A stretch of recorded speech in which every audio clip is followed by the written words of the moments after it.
Assalamualaikum warahmatullahi wabarakatuh. Perkenalkan, nama saya Sa'adatul Abadiah dan ada teman-teman saya yaitu Dimas Muhammad Adha, Husnul Faizin, Alifia Nur Hikmah, dan Lulu Nurul Aini. Di sini kami akan menjelaskan tentang konsep dasar dan ruang lingkup uang. Definisi uang secara umum yaitu segala sesuatu yang dapat digunakan sebagai alat tukar.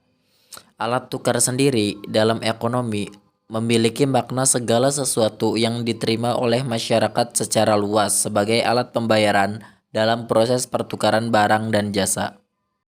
Uang pun didefinisikan secara berbeda menurut ilmu ekonomi klasik atau tradisional dan modern. Pada ilmu ekonomi tradisional, uang diartikan sebagai segala macam benda yang dapat dimanfaatkan menjadi alat tukar dengan syarat benda tersebut diterima oleh masyarakat umum di suatu wilayah. Sementara, uang dalam pandangan ilmu ekonomi modern memiliki makna yang lebih luas. Uang merupakan segala sesuatu berwujud benda yang diterima secara umum sebagai alat pembayaran transaksi jual beli atas barang atau jasa, serta kekayaan atau aset berharga lainnya, dan sekaligus sebagai alat pembayaran utang. Dari definisi di atas dapat disimpulkan suatu kesimpulan bahwa uang merupakan suatu benda yang diterima secara umum oleh masyarakat di suatu wilayah guna mengukur nilai, menukar dan membayar setiap transaksi pembelian barang dan jasa, serta menimbun kekayaan. Yang kedua yaitu fungsi uang. Secara garis besar, fungsi uang dapat dibedakan menjadi dua, yakni fungsi asli dan fungsi turunan. Dari kedua fungsi uang tersebut, masing-masing memiliki detail seperti berikut. Yang pertama, fungsi asli uang. Uang sebagai alat tukar. Orang tak lagi kesulitan untuk melakukan pertukaran, di mana pertukaran tak lagi menggunakan barang dengan barang, tetapi barang dengan uang. Kemudian, uang sebagai satuan hitung. Uang menunjukkan nilai suatu barang dan jasa yang diperjualbelikan, besarnya kekayaan dan juga menghitung besar kecilnya pinjaman. Kemudian, uang sebagai penyimpan nilai.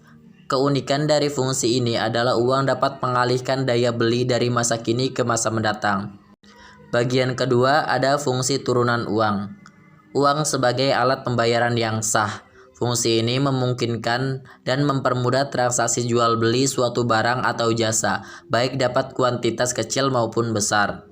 Kemudian, uang sebagai alat pembayaran utang.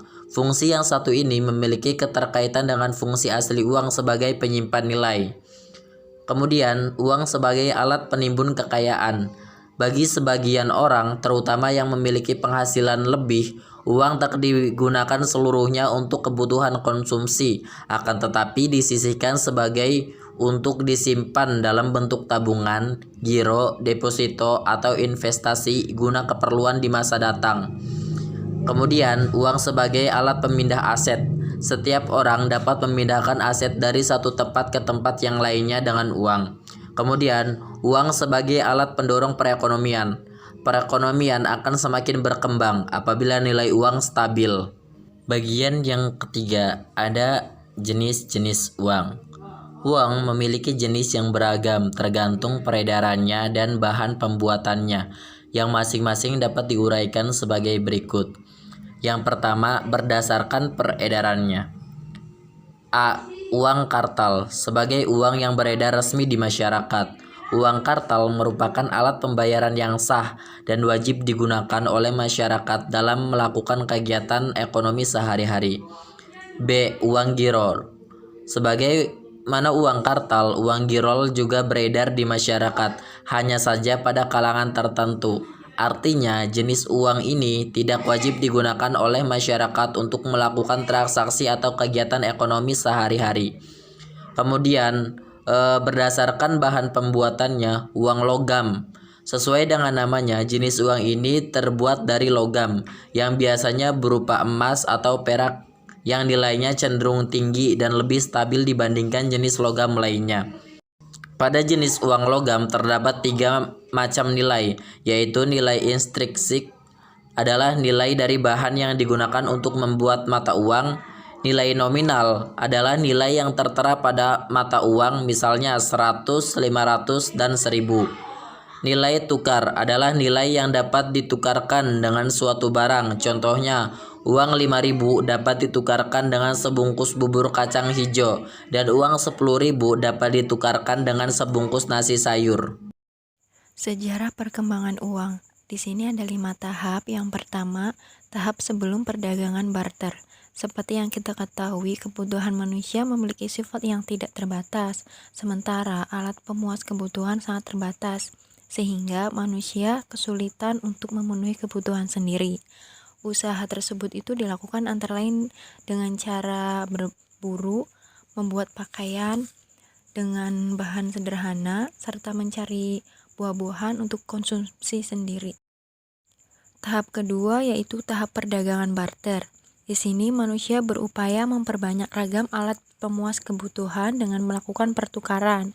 Pada tahap awal kan mereka melakukan pertukaran antara barang dengan barang, dan muncullah sistem barter, yaitu barang yang ditukar dengan barang.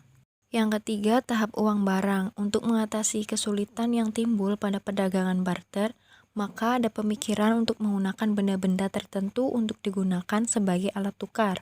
Benda tersebut yang dipakai yaitu benda yang bernilai tinggi.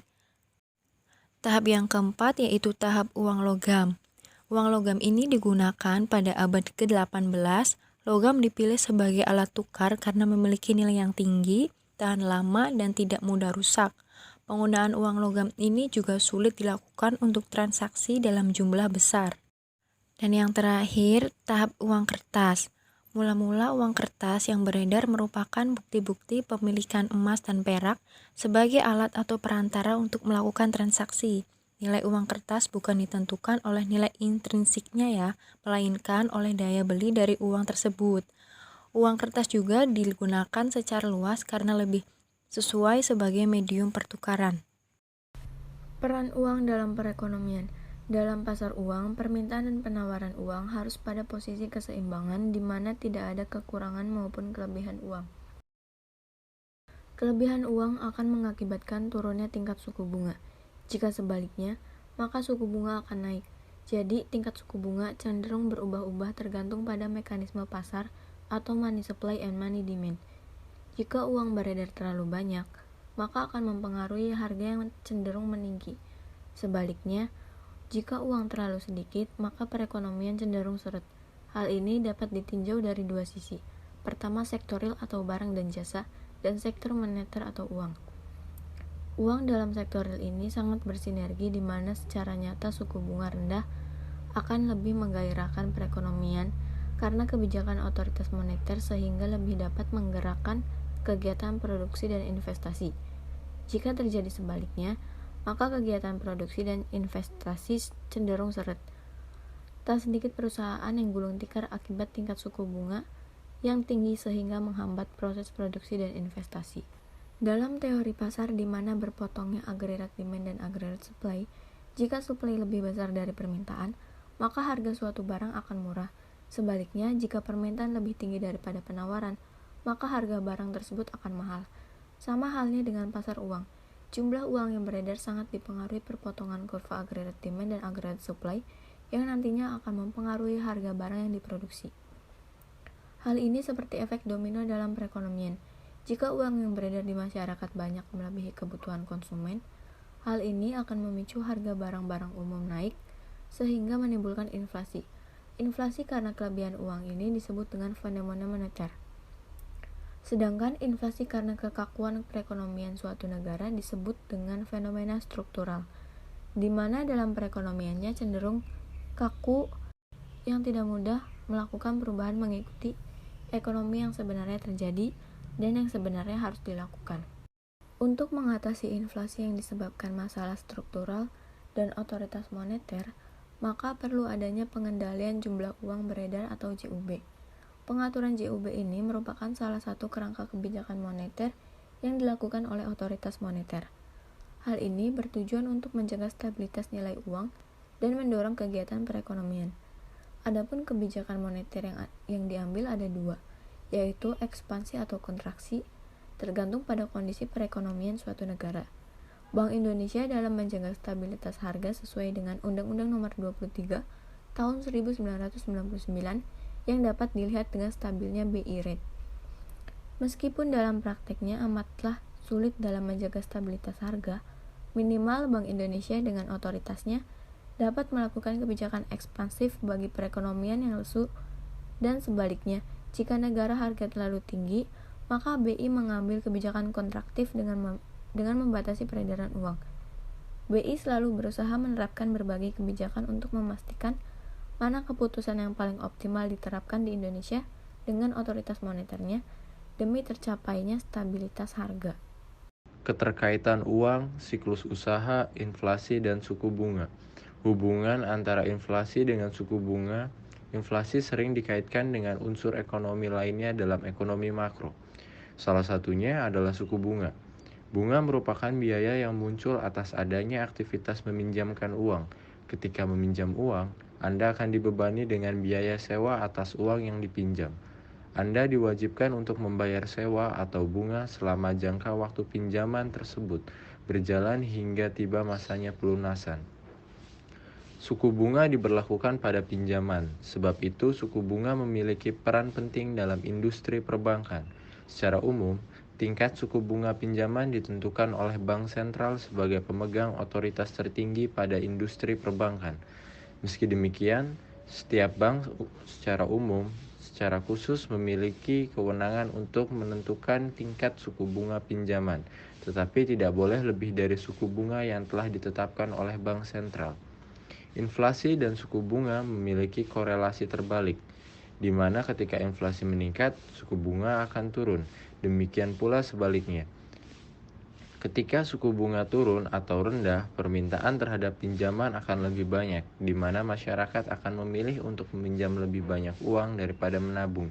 Artinya, semakin banyak uang yang dibelanjakan, sehingga ekonomi tumbuh dan tingkat inflasi mengalami kenaikan. Sebaliknya, ketika suku bunga naik, permintaan terhadap pinjaman menurun, karena masyarakat lebih memilih untuk menabung sebab tingkat pengembalian dari tabungan lebih tinggi.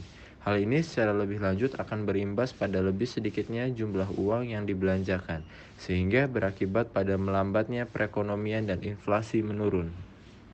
Semoga videonya bermanfaat. Terima kasih yang sudah mendengarkan dan melihat video ini. Kurang lebihnya mohon maaf. Wabillahi taufiq wal hidayah. Wassalamualaikum warahmatullahi wabarakatuh. Jangan lupa like, comment, and subscribe.